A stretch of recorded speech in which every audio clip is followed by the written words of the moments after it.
Welcome back to a Celtic State of Mind. I'm Paul John Dykes, and tonight for the Kilmarnock Cup game, I'm joined by Chris McElwain and Kevin McCluskey, and the teams are out. I'm pretty sure most of the people in the comments will have seen them. Before we get stuck into the lineup, Chris, there's been loads and loads spoken about, as there always is, but it's not always been positive over the last couple of weeks. Is tonight? Is this the one where we just are able to put out a performance, get a convincing victory, and get us all back into the rhythm of Celtic going for a domestic treble and progressing in Europe? Let's not forget that's where we are. You would hope so. And when you see the lineup, I mean, on paper, you think we should get the job done tonight. It's a pretty strong lineup, maybe a surprisingly strong lineup in some cases. We did debate whether there'd be any changes tonight, but I think it's an opportunity, right? Because we've got a huge game coming up on Wednesday. A lot of people have said that's the more important of the two fixtures. I think as Celtic fans, we are, I'll never use the word entitled, but we can be greedy, right? And we want to win every single game. We want to win every single competition. I wouldn't have been opposed to making a few changes tonight, because I think we do have strength and depth in some areas. But I am, at the same time, quite pleased that we've got a strong lineup tonight, and hopefully it's a statement of intent that we'll go get this game won, we continue on the cup, and then actually we build some much needed momentum going into Wednesday. So, yeah, hopefully tonight. No disrespect to Kilmarnock, but I would like to see us go out there and ram a few goals against them. They're a team that's not always been easy for us to beat in recent seasons. We've been a bogey team, largely at their ground, I might add. But yeah, I would like to see, I'd like to see us do pretty well tonight, get a good performance, strong performances. Some individuals have maybe not been performing quite as well. I'm sure we'll come to them. But I think, getting a few goals, seeing Maeda and Kuhn back and minutes in the legs ahead of Wednesday, and hopefully it'll give us maybe a bit more confidence than we're maybe currently feeling going into the game on Wednesday. Well, this is a big thing. I heard your conversation yesterday on the way back from Glasgow. We're obviously under the floodlights tonight at Celtic Park. It's going to be buzzing. Brendan Rodgers says the fans are going to be rocking. That was after Jim Moore asked him. But I think he was talking more about the intoxication levels, Kevin. But that question was discussed around which game is the most important. I know a lot of comments came in which sparked the discussion. I don't even think it's a point of discussion at Celtic. I just think that every single game, when we hear the cliches about must-win games, well, they're all must-win games. This is must-win. Wednesday's must-win, because you can't go down to Villa Park looking to get a win against Aston Villa. And young boys, what's actually happened, I think, is we've almost fed that narrative where we sticky patch, Kev, because it's almost as if all of a sudden, oh, wait a minute, maybe young boys aren't as bad. Maybe their opposition in the Champions League were really, really good. They're sitting ninth in the Swiss League at the moment, Kev. Why not be confident? Because, yeah, we've not been our, fully firing side in the last few weeks into that kind of groove. But, Kuhn's back, Maeda's back. What's not to like? So I don't really subscribe to that. I just think every single game is a must-win game at Celtic, at this stage of the season in particular. Yeah, absolutely. And to start straight away with a cliche, the most important game is the next game. It's always that, especially at a club like Celtic, where it's not the entitlement, it's just the demands in the club from us as the supporters are massive. We demand that we win every game. We don't expect to win every game, but we demand that we go out and play to win every game. And we've got a manager, I think, in Brendan Rodgers, who subscribes to that opinion. And you can see it by the team that he's put out tonight. It's a really strong team. It's a team that is designed to go and win this game as early as possible and maybe rest a few players up and give them a chance to recuperate for the big game in midweek. But yeah, the next game, the game that's coming up, tonight's game, it's always the biggest one. It's always a must-win game. Everyone is must-win. And to pick up on a couple of things, if you're looking at the game ahead on Wednesday night with that in mind, like as Chris was talking, I thought I'm going to have a wee look at their form just to see, should we really be fearing them as much as maybe we are? And like you said, they're sitting ninth in the Swiss League at the moment, which, with the greatest respect in the world, is probably not the strongest league. Their recent form has been pretty up and down. I think they've maybe had a couple of big wins against weaker teams, but they're not a side that's particularly on form. So while we're going through what we would consider to be a rocky patch for us, so are they, And if we can get a good result tonight, a good performance tonight, get those confidence levels back up, then I think we excuse me, I think come the end of the evening, we should be looking at being in the next round of the draw and having renewed optimism for a big game on Wednesday. And then that becomes the biggest game of the season until the next game. No, I agree with that. And I do not see it as entitlement, Kev. I just think that there is an expectancy level, but it's based on the standards that the club have set. It's not like we're coming into this thinking we must win and we've not won anything for years and years. It's been set by the football club. It's been set by this group of players and this manager. And that's why there's an expectation level amongst the support. It's not an entitlement. Here's the team. Here's the start 11. Sorry, I think it's big club mentality, Paul. Sorry to jump back. Absolutely. It's big club mentality. Because you see it with the teams down south in England, like Man United expect to win every game. Liverpool, Chelsea, Milan and Inter Milan in Italy expect to win every game. And as a club of this stature, I think that's what you've got to do. I totally agree with that. And you know what? And we go on about players, almost as if they're like chess pieces or commodities that you can just pass on and call them dead wood and all that stuff. And, you stop short because every player that comes to Celtic has ability. This is a big thing, but they don't always have that mentality that you talk about, Kevin.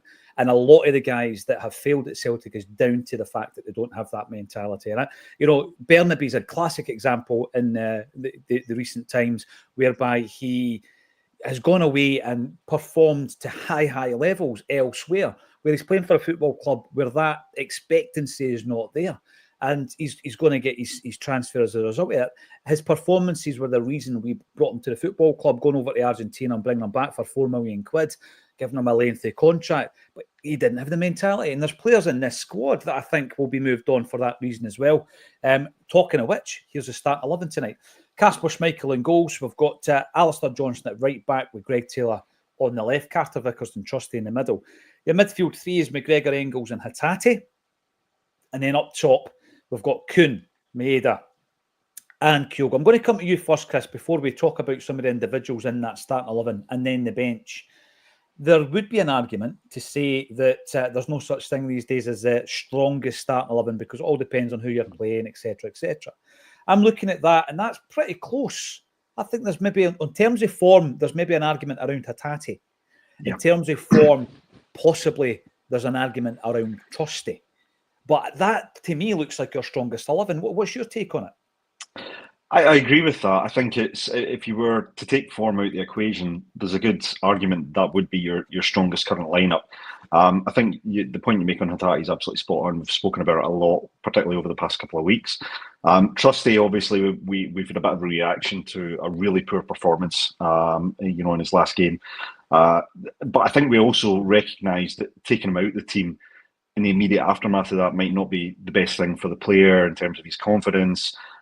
You can't be overly knee-jerk reactive as a manager, and you hope he's maybe done enough in training and maybe got his head straight. Hopefully, they've taken steps to address some of the the flaws that were evident during that game. But I think, you could argue some of the midfield spots. I would have liked to have seen McCowan potentially continuing in the midfield. I think his performances and his form have certainly merited a starting position at the moment. Engels, I think, with his recent form, he's been excellent. And I'm keen to see if he plays in that kind of number 6 holding role, maybe frees up Kilmarnock to go a bit further forward. Something I've mentioned a few times this season. Interestingly enough, the area I'm probably a little bit most disappointed about is the fact that Kyogo's back up front. And that's no disrespect to Kyogo. It was just nice to see how effective and how much influence he was having on games playing out in the wing. Now, obviously, we're bringing Kuhn in, and Kuhn has, been a talismanic figure for us this season. Great to see Maeda back on the other side. The concern is that, well, when we moved Kyogo forward in that last game, he suddenly vanished largely from the match and able to influence it. So you'd hope that doesn't happen today. What you'd like to see is maybe enough from the team to provide that service to a player like Kyogo, hopefully get a few goals. And then again, as a striker, you really want their confidence to be at the highest level coming into every game. So a couple of goals for him would put him in good fettle for for the young boys game. But otherwise, I mean, no real complaints over the game. I think there were arguments you could have swapped a few players out, maybe give Taylor some time out and play Valle, but we don't know what the situation is with Valle. We discussed it yesterday. Is he returning to Barcelona to be then shipped out to Como? I don't know if there's truth in that. We're still waiting to hear news of the KT situation. Would we have rested AJ in case he gets injured for the young boys game? Maybe brought Tony Ralston in. It's quite physical, might have been a good game for him. Do you know the one thing I would say though is, until the manager gives me reason not to trust his judgment, I'm going to trust what Brendan puts out there in the park. And I think, as I say, on any given day, you look at that lineup, you would think that's enough about us to go and beat Kilmarnock at home, surely. Right, and I mean that with the greatest respect to Kilmarnock. There's two teams in the match. I don't mean that it's going to be a walkover, but if you were picking a team, you'd pick that and feel relatively confident generally, wouldn't you? So, no real issues with the lineup. The one other disappointment, and I saw somebody mention it in the comments. The last point on this, I would have liked to have seen Kenny on the bench tonight. I think this would have been a good opportunity to give him some minutes if the game goes our way, and let us assess his capability ahead of the young boys game. Because this M Young says, because we are. Neither of our strikers are really firing on all cylinders just now in terms of their goal return. So it could have been an opportunity for Kenny to step up, give us a chance to assess what he can bring to the table, and maybe give us just that alternative option going into the game. But as I say, trust the manager's judgment. I've got a wee theory on it. I heard you guys talking about Kenny yesterday, and it's always great to have young James French on to give us the take on the Irish boys in respect of Ida in terms of his international history, Scalesy and Kenny with the football that they've played over there. And it gives us a right good insight into the three players. My honest opinion of this one is Kenny made it onto the bench because there was nothing else. That's my opinion. It's no disrespect to the young player, right? But if you want to look at what he did when he left Celtic, he did exactly what every player going out on loan has to do. And I remember Callum McGregor talking about this, Chris, because there was a stat, and it was like over a period of something like 10 years where we had loaned out 140 players over that period, which is incredible numbers. I mean, it's like it gets to that point where you've got a youth academy to furnish every other team with players. You're just loaning them out. And very, very few of them come back and actually resurrect their career at Celtic. And we know all the kind of classic ones, right? By the way, if you want to go even further back, Jimmy McGrory did it because he went away out on loan, scored against Celtic. Oh, we better bring him back. He looks not a bad player. Aye, you said it. But obviously we've had the success of Liam Scales, Callum McGregor, Ryan Christie, Chris Ayer. Who else, guys? There'll be a few others kicking about who went out, earned their spurs and came back. The situation with Johnny Kenny, I remember him signing from Sligo Rovers and thinking to myself, brilliant, we've obviously kept an eye out in Ireland, something we were famed for in the past. Suffered a bit for homesickness. He was loaned out to Queen's Park, didn't get going at Queen's Park, championship team, you think to yourself, right? And he goes back to build his confidence at Shamrock Rovers. But I'll go back to what I said before. I think it's more to do with the thinning out of the squad and running with two strikers. We've been talking about this all season, right? About the fact that you should have three. You should have three. Yeah. And I think the reason they ran with two was because there was always that one eye on Maeda being the kind of third striker. And it just so happens that he was obviously still unavailable. So Johnny Kenny gets his chance, and I think he did really well. He was involved in the build-up to the goal, etc. He had one chance himself, didn't take it. And he was asked Brendan Rodgers during the week, wasn't he, directly about Johnny Kenny. And I found his response really non-committal. He was non-committal. Yeah. And he was a bit like that with Baye as well. When asked about that. So there's maybe things happening in the background. Brendan knows about it. We don't. And that's the reason why he's not featuring, albeit Baye's on the bench. But I do feel, though, Kev, everything Johnny Kenny could have done since leaving Celtic, he has gone out and he has done that. That way, yeah. We were speaking about him, obviously, on Wednesday night, was it? So the Dundee game. And I was saying, I remember watching him out here when Shamrock Rovers played Ferencváros, and would have been in the Europa League, I think it was, and he looked an average kind of player there, someone that was very kind of rough around the edges, but you could see maybe if you're bringing him back to Scotland, he'd do a job for a Hibs, that kind of level. Didn't think he was Celtic level, but that's 18 months ago, and I think he's improved a lot since then. He's scored a lot more goals for Shamrock Rovers. I think he's on like 1 every 2 games or something like that. So he has improved a lot, which is all he can do. He is still a young boy. What is he, 21 years of age or something? So he's still learning the game. And then his debut for us against Ross County, I thought he came on, did everything you would want him to do. The only thing that was missing was a goal. But then he joins the ranks of pretty much everyone else that's played up front for us recently and not been a danger in front of goal, because our goals have come from the wide players. So no, I think he's done what he has to do to put himself in the picture, at least to be like in contention. But Brendan sees these guys in training every single day. Yeah. So there's a reason why they're not playing. There's a reason why Johnny Kenny's not there. Probably Brendan doesn't think he's quite ready for it yet. It might be that he needs another year's development and he'll become that player, but maybe he's not there yet. We want him to be that player because we want to see a young player come through and make it. So I think there's a lot more kind of enthusiasm from the fan side, but you've got to take what Brendan says with a bit more realism about it. And it's the same when we talk about Kyogo playing on the right. We've played Kuhn, Yang, Forrest. Your granny has played on the right this season before Kyogo played there. Right? Brendan doesn't see him as the right winger. I think he's played brilliant in the couple of games that he's done it. But as soon as there's another option, Kyogo will be back through the middle. Someone else will be on the right. In fact, McCowan's even played 30 minutes or no, I think he got 5 minutes, against Dundee United there before Kyogo. So there's all these things that we can talk about that sound great, but Brendan has his way. He's got his set system, his players for each role. And what we say on here, unfortunately, won't change it. The same with Engels moving back to being a 6. With Callum McGregor being there, I don't think Engels really plays as a 6 for us. But we'd love to see it.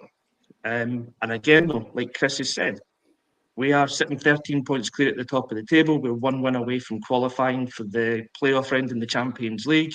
We've won 1 trophy. We're the only team that can win a domestic treble. He's doing something right, isn't he? To put us in that position. Yeah, he's doing no bad. He's doing all right.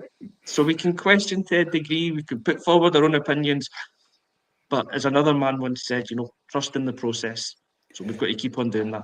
Yeah, Kev, are you implying that Brendan doesn't watch this show and take our advice? Is that what you're saying there? I don't believe that. I think what I'm saying is maybe he listens and then does the opposite. Yeah, I know a few people like that. However, Kev, I think it's you're able as a fan to back up an opinion or a theory if you've seen enough of the player in action. It's difficult when it's Johnny Kenny. It's difficult when it's young Daniel Cummings because we've not seen them in the first team all that often or at all. And I think it was the same kind of conversation we were having last season with Daniel Kelly and Rocco Vata, wasn't it? We were saying, give him a shot. But there's so much happening behind the scenes that we're unaware of. I think the best example of that was having the absolute pleasure of speaking to Brendan Rodgers one time and asking him about data and him deciding to say, well, whatever data systems we use didn't tell me that Lagerbielke can't run. So you could be sitting there watching Celtic thinking, why is Lagerbielke not getting a chance? But Rodgers is fixed in his mind, I need pace at the back. He's not got it. He doesn't fit. Now, there's a wider issue with recruitment, which I think we're working on. You guys spoke yesterday about the scouting position of David Pleat. I'm looking at it in 2 different ways, actually, Chris, right? And I don't want to labour it tonight because it's all about the game tonight. But the point Jim made was a very good one. It's a scout. We've got loads of scouts. He's a scout. And I've said this before, and it's not an old boys act, but who's the next great Slovakian player coming through? I don't know, but I bet you Lubo does. Who's the next Japanese player that's coming through? Nakamura will know. And I don't think we tap into that. Now, I know Pleat didn't play for Celtic, but what's the harm in having somebody with a really intricate knowledge of the English game feeding back scouting reports? I see no issue with it, to be honest. I don't see it being forward-thinking. It's the first thing that we're aware of that's happened under Tisdale's kind of watch. So there's going to be a focus on it. There's a focus on it like Jim said, if nobody knew who Pleat was, it's a non-story. Yeah, exactly. It's just a scouting position. A guy who knows the game inside out down there. He'll know a lot of the up-and-coming guy. I mean, Dele Alli's one of the famous ones that he obviously had a part to play in. He's away to Como, and apparently, according to Fabrizio Romano, the next one to follow will be Alex Bailly, and he's adamant that's happening. So this could be the last we see of the young Spaniard. No, great point made by Kev, but for your information, my granny was a left footer. There you go. So she wouldn't be she wouldn't be good on the right wing. He'd be cutting in. That's what Brendan wants, cutting in for the wings and getting the shots in. I'm also just glad you never asked who the next big player coming through from Hungary was when you were going through that there. Well, if you think about it, though, I mean, we, even as football fans, I could ask you about Hungarian football, I could ask Liam about Japanese football, Jared about Australian, or Sean, who's going to join us at halftime and full-time. You know, young James has got a great knowledge of Irish. And this is the thing. It's basically just building up a network. And is that going to give us information? The eye test that we currently don't have. If that's yes, brilliant. Excellent. You're expanding your scouting network. I don't have an issue with that. The Urban Culture 3-0 to Glasgow. Celtic, time to hunt Badger. That's gone over my head. What does that mean? Sorry, lads. Is that a euphemism? Fill me in. I've maybe made a fool of myself in front of everybody watching. Time to hunt Badger. What does it mean, Chris? You're an intelligent young man. I think 1 out of 3 you got it is right a there. Saturday night. I don't know. Seriously, I don't know what it means. I was trying to think, is there a badger on Kelly's badge? But I don't know, but I'm going to have to get that on a mug or a t-shirt. I just hope somebody's not ripping it out as here. Celtic 88's come in, said apparently there's a badger on the Kelly badge, so that's what I was thinking. Is that right? Is that a badger? Interesting. Right, there we go. We'll move on from the Badger talk, gentlemen. Urban Culture, thanks for that one. A wee break from work. No better way to spend it than with the mentalists who are the Acsom subscribers. Listen, we love every single one of you. The mentalists Absolutely. Who join in with the chat. Eddie Quigley. I was just saying this. I had the pleasure of listening as a mentalist listening in yesterday, coming home in the car. Really enjoyed it, Chris. Let's just all hope Hatate has one of his good games and not passing to the opposition players.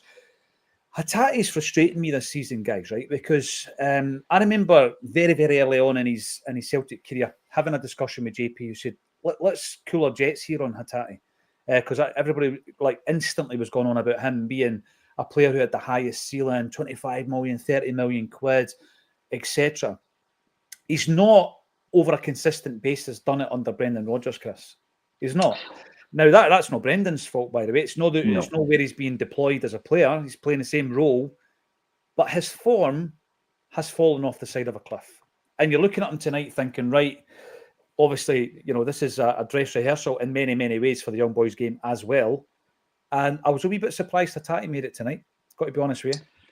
I was the same. I was the same with me. I think when you do talk about form in tonight's lineup, I think you'd say Hatate is probably the player most off form. Over the most sustained period this season. We know what he is capable of. Basically, we have seen it. We've seen him do some amazing things in matches, whether it be a defence splitting pass, whether it be cracking one in for outside the box, covering one in. He's chipped in with some really important goals this season, despite maybe being in and out of games. He had that one performance against Leipzig where we were all raving about him and his energy levels and thought, God, there's a guy who's willing to die for the badge, essentially, the way he played. But does the badge have a badger on it? Our badge doesn't, I can see here. He's a type of player that is going to cause frustration at times, because when things go well, brilliant, we all love him. When the passes come off and he influences games. I think the biggest issue this season is just he's not doing it consistently enough. He's not delivering consistently.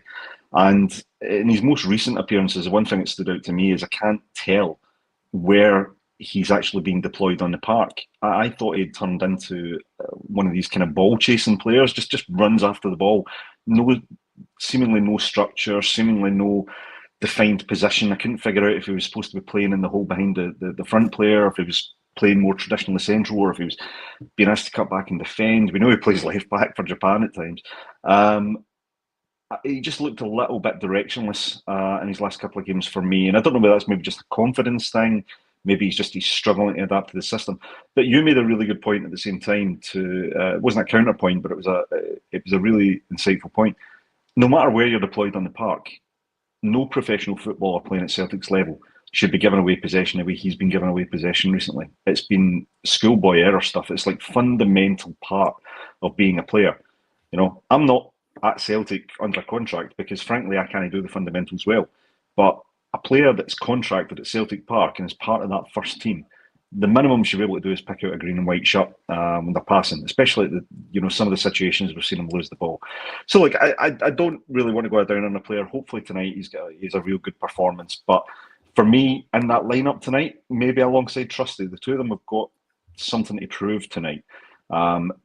For me to feel confident that they'll be the starting players on Wednesday. And I'm certainly right behind them and hope they do it. But he needs to do the basics, do the fundamentals right, and then if you get the opportunity to do the spectacular, great. But first and foremost, your job is do the basics, don't give possession away, help win the play, get service to Kyogo.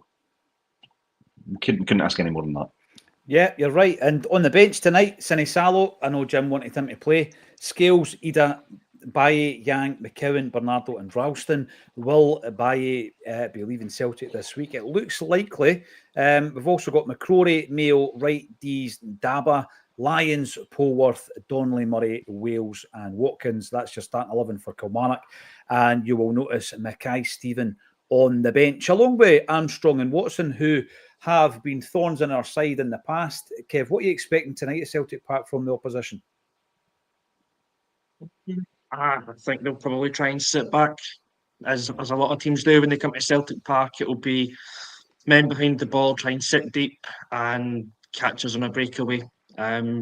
Biggest threats from their side will probably be to get kind of balls over the top for Watkins. I think probably they'll try and focus on our left-hand side of the defence, because that's the area that everybody seems to go for these days.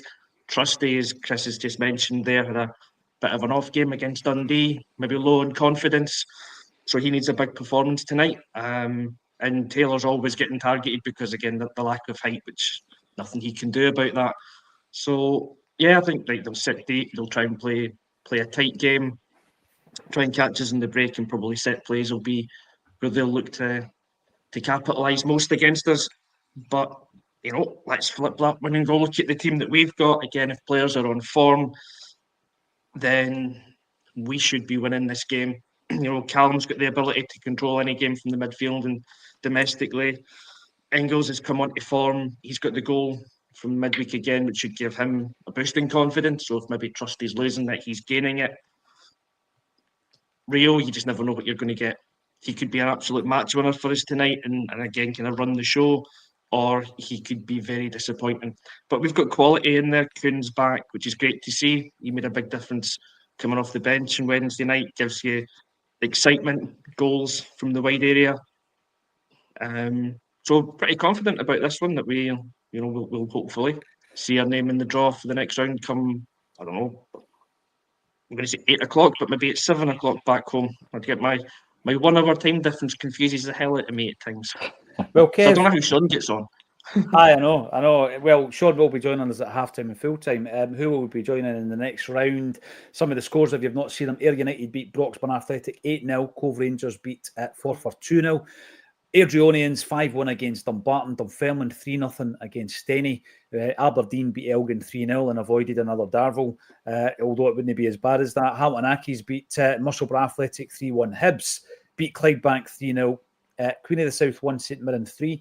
Queen's Park and Montrose are still playing. Queen's Park are 3-2 up. Ross County and Livingston are also in extra time. 2 each is the score at the moment. And St Johnstone, they pulled one out the bag. They beat Motherwell 1-0. They were desperate for a result, and they're going to need a few in the league as well. So on to tonight's action then, gentlemen. Very quickly, Chris McElwain, give us a prediction. I think it's going to be tight one tonight and tight physical game. I think we might be on the end of a few hard challenges, but I think we'll do the business. So I'm going to go for 2-0. 2-0 says Chris. Kev? Nothing less than matching Ayr's score against Broxburn for me. 8-0 Celtic. Brilliant. I like that. the confidence, and I'm going to go 3-1 as well. Let's go to the action. Join us at half-time, where we will be joined by Sean Connolly. All that's left for me to say thanks for tuning in, and thank you to Chris McElwain and Kevin McCluskey for joining me on A Celtic State of Mind. Pleasure, Jim.